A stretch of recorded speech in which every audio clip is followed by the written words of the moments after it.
और हम लोग अयोध्या आंदोलन का नेतृत्व करने वाले लोगों में से रहे हैं। हम लोग गोली से नहीं डरे तो बोली से कहाँ डरने वाले हैं। टीएमसी का जो कृत्य है यह इनके, मैं कहूँ कि पाप का घड़ा जो है वो भर गया है और वो फूटना बाकी है। जितनी हिम्मत हो, जितनी ताकत हो, टीएमसी पूरी ताकत लगा ले। भारतीय जनता पार्टी के कार्यकर्ताओं को जनता के बीच में जाने से नहीं रोक सकती है, गरीबों के बीच में जाने से नहीं रोक सकती, मजदूरों के बीच में जाने से नहीं रोक सकती, किसानों के बीच में जाने से नहीं रोक सकती। और इनकी जितनी ताकत है वो लगाएं।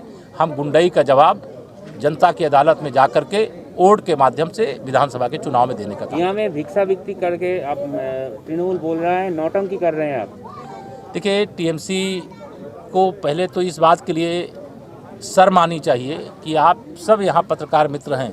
जिस घर में मैं गया, एक छोटी सी झोपड़ी, और उस झोपड़ी में एक परिवार रह रहा है जहाँ ना उनके पास भोजन बनाने का स्थान निर्धारित है, न सबके विश्राम सोने के लिए चारपाई डालने का, मतलब सोने का स्थान निर्धारित है।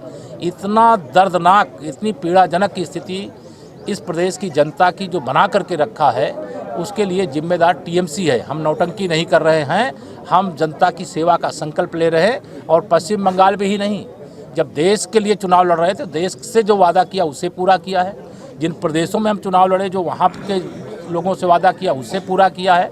और पश्चिम बंगाल की जनता को भी वादा करते हैं, विश्वास दिलाते हैं कि उनकी जो समस्या है वह समस्या उनकी नहीं, वो भारतीय जनता पार्टी की समस्या होगी और सरकार बनने के तत्काल बाद इस समस्या का समाधान करेंगे। किसी के लिए बोल रहा है, कृषि आइन को स्थगित कर दिया सुप्रीम कोर्ट ने, तो ये बारे में आप क्या बोलेंगे? देखिए, माननीय सर्वोच्च न्यायालय से बड़ा तो कोई नहीं है। अगर माननीय सर्वोच्च न्यायालय ने उस पर रोक लगा करके कमेटी गठित की है, तो सरकार जो आदेश है उसका अध्ययन करके जो भी आगे कदम होगा वो माननीय कृषि मंत्री जी के माध्यम से देश को बताया जाएगा। कृषि आइन की लागू रहेगा?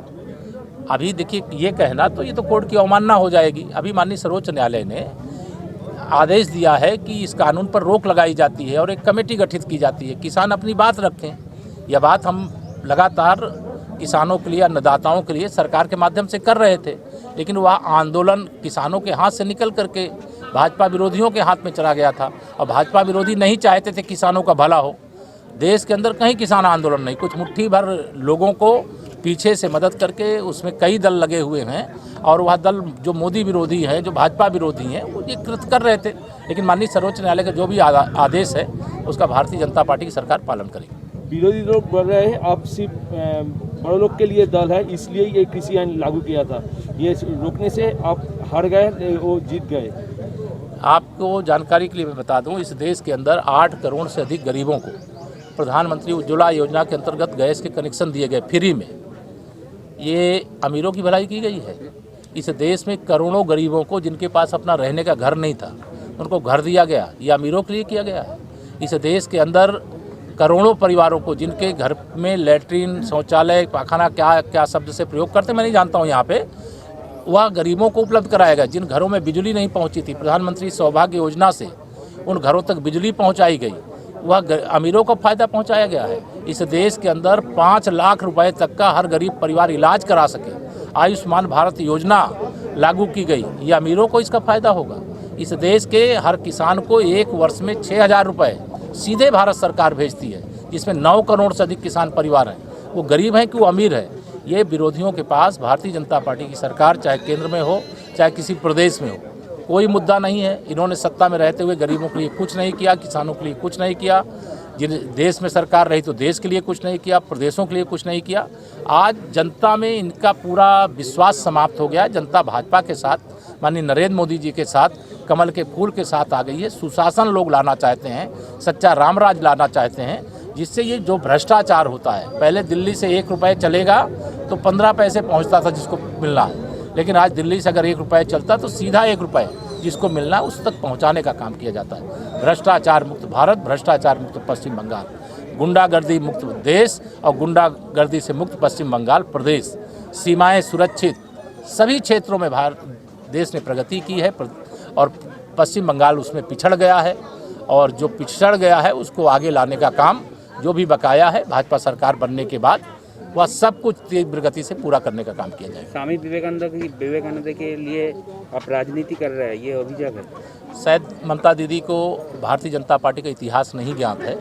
मैं नहीं, जब मैं नहीं पैदा हुआ तब मुझसे पैदा होने से पहले से भी स्वामी विवेकानंद जी की पूरे संसार में, मतलब देश में ही नहीं, पश्चिम बंगाल में ही नहीं, पूरे संसार में पूजा होती है। और स्वामी जी के बताए हुए रास्ते पर पूरा देश चल पड़ा है, लेकिन पश्चिम बंगाल नहीं चल पाया था, चाहे उसके लिए दोषी टीएमसी हो, चाहे उसके लिए दोषी कम्युनिस्ट हो, चाहे कांग्रेसी हो। इनको लगता था कि स्वामी विवेकानंद जी कहते हैं मुझे हिंदू होने पर गर्व है, और यह अगर बोल देंगे तो इनको लगेगा कि हमारा वोट बैंक खिसक जाएगा।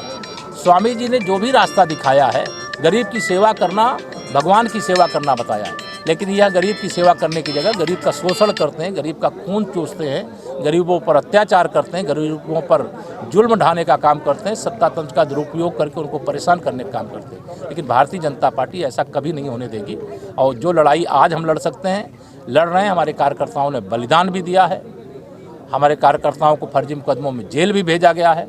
जब भाजपा की सरकार बनेगी तो फर्जी मुकदमे कार्यकर्ताओं पे जो लिखे गए वापस लेंगे, और असली मुकदमे टीएमसी के गुंडों के खिलाफ लिख करके उनके खिलाफ कार्रवाई भी करेंगे।